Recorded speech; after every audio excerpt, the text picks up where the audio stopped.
High, আমি Sumana. Good morning. তোমরা অনেকেই জানো কাজের সূত্রে আমি পাহাড়ে থাকি। তবে একটা কথা বলি, পাহাড়ে ঘুরতে আসা আর পাহাড়ে থাকার মধ্যে কিন্তু বিস্তর ফারাক।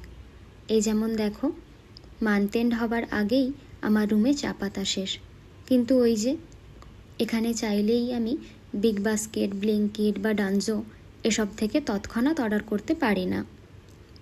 এখানে গ্রসারি কেনা মানে আশেপাশের দোকানগুলোতে গিয়ে দেখে প্রয়োজন মতো জিনিসপত্র কিনে আনা।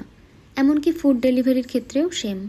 সুইগি বা জোম্যাটো বা অন্য কোনো অ্যাপের খুব একটা চল নেই।